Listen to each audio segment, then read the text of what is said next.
नमस्कार। एविएशन की दुनिया में जहां हर एक डिग्री, हर एक कैलकुलेशन मायने रखता है, वहां नेविगेशन सबसे जरूरी चीज है।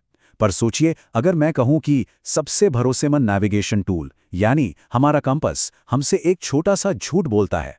जी हां, आज हम पृथ्वी के इसी मैग्नेटिज्म यानी चुंबकत्व की बहुत ही दिलचस्प और थोड़ी उलझी भी दुनिया को समझने वाले हैं, और ये भी जानेंगे कि पायलट बनने के लिए ये सब समझना इतना जरूरी क्यों है।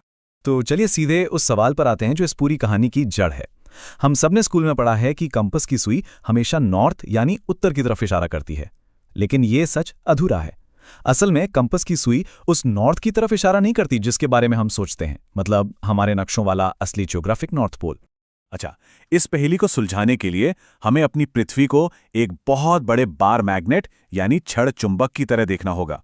सोचिए, इसके कोर में जो पिघला हुआ लोहा है वो घूमकर एक जबरदस्त मैग्नेटिक फील्ड बनाता है, और इस मैग्नेटिक फील्ड के भी अपने नॉर्थ और साउथ पोल हैं। लेकिन सबसे जरूरी बात यह है कि ये मैग्नेट पृथ्वी की घूमने वाली एक्सिस के साथ बिल्कुल सीधा नहीं है, ये थोड़ा सा झुका हुआ है। तो इसका मतलब ये हुआ कि हमारे पास दो नॉर्थ हैं। एक है ट्रू नॉर्थ या सच्चा उत्तर, यह है ज्योग्राफिक नॉर्थ पोल, वो फिक्स्ड पॉइंट जिसके चारों तरफ हमारी पृथ्वी घूमती है। और दूसरा है मैग्नेटिक नॉर्थ यानी चुंबकीय उत्तर। ये वो जगह है जहां कंपास की सुई असल में खींची चली जाती है। और पता है ये कहाँ है? उत्तरी कनाडा में कहीं। और सबसे बड़ी बात, ये एक जगह पर टिका नहीं रहता, ये लगातार अपनी जगह बदल रहा है। तो इन दो अलग अलग नॉर्थ के बीच का जो ये फर्क है ना, यही नेविगेशन की दुनिया में कंफ्यूजन की पहली परत बनाता है। और इस फर्क का एक खास नाम भी है, इसे हम कहते हैं वेरिएशन। तो वेरिएशन आसान भाषा में वो एंगल या कोण है जो किसी भी जगह पर ट्रू नॉर्थ और मैग्नेटिक नॉर्थ के बीच बनता है। हर पायलट को ये जानना ही होता है कि अपने नक्शे को अपने कंपास से मैच करने के लिए कितने डिग्री का एडजस्टमेंट करना है। लेकिन मजे की बात यह है कि वेरिएशन हर जगह एक जैसा नहीं होता। ये इस बात पर डिपेंड करता है कि आप पृथ्वी पर हैं कहाँ। ये जो आप देख रहे हैं, ये एक एविएशन चार्ट है, और इस पर बनी इन लाइनों को आइसोगोनल्स कहते हैं। ये वो लाइनें हैं जो एक जैसे वेरिएशन वाली जगहों को जोड़ती हैं। तो यहां से हमें यह समझना है कि वेरिएशन कोई फिक्स नंबर नहीं है, ये आपकी लोकेशन के साथ बदलता रहता है। कुछ जगहें हैं जैसे कि एगोनिक लाइन पर जहां वेरिएशन 0 होता है, मतलब वहां कंपास सीधा ट्रू नॉर्थ की तरफ ही इशारा करेगा। लेकिन कुछ जगहों पर यह अंतर 180 डिग्री तक भी हो सकता है। अच्छा, अगर आपको लग रहा है कि समस्या सिर्फ हॉरिजॉन्टल यानी दाएं बाएं की है, तो जरा रुकिए। चलिए अब कहानी में थोड़ा और गहरा उतरते हैं और कंफ्यूजन की दूसरी परत को समझते हैं, मैग्नेटिक डिप। देखिए, पृथ्वी की जो मैग्नेटिक फील्ड है वो एकदम सपाट नहीं है।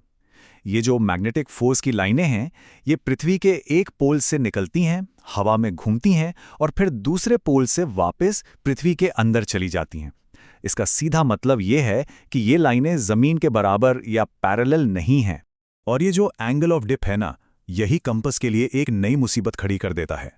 मैग्नेटिक पोल्स के पास ये फोर्स लाइंस लगभग सीधी नीचे की ओर जाती हैं, और मैग्नेटिक इक्वेटर यानी भूमध्य रेखा पर ये लगभग पूरी तरह से हॉरिजॉन्टल होती हैं।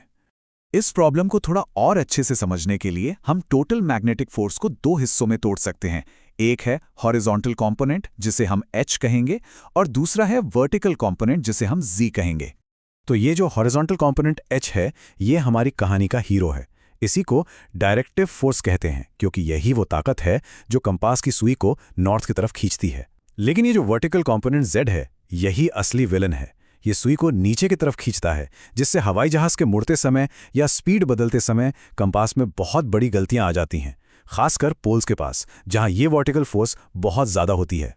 ठीक है, तो हमने ग्रह का धोखा समझ लिया और मैग्नेटिक फील्ड का वर्टिकल खिंचाव भी देख लिया।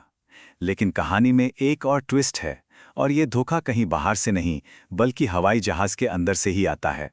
सोच कर देखिए, एक हवाई जहाज, उसका मेटल का ढांचा, उसके इंजन, उसके अंदर के बिजली के तार और उपकरण, ये सब मिलकर अपना खुद का एक छोटा मोटा मैग्नेटिक फील्ड बना लेते हैं।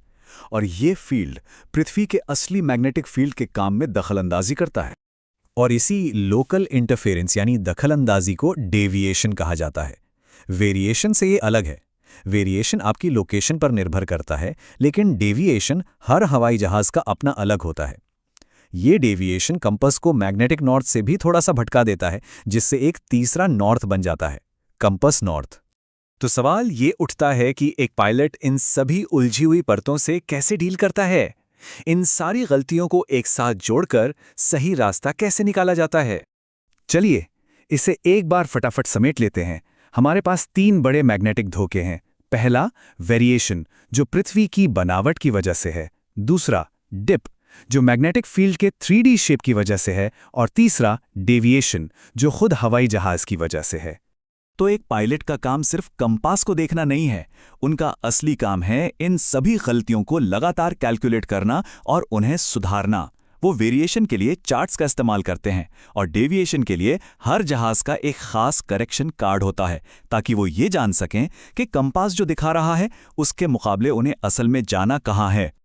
और इस पूरी कहानी को और भी दिलचस्प बनाने के लिए ये कोई रुकी हुई प्रॉब्लम नहीं है। मैग्नेटिक नॉर्थ पोल एक जगह पर नहीं टिकता। फिलहाल वो लगभग 22 नॉटिकल माइल्स प्रति वर्ष की रफ्तार से खिसक रहा है। इसका मतलब है कि नेविगेशन के सारे चार्ट्स और डेटा को लगातार अपडेट करते रहना पड़ता है।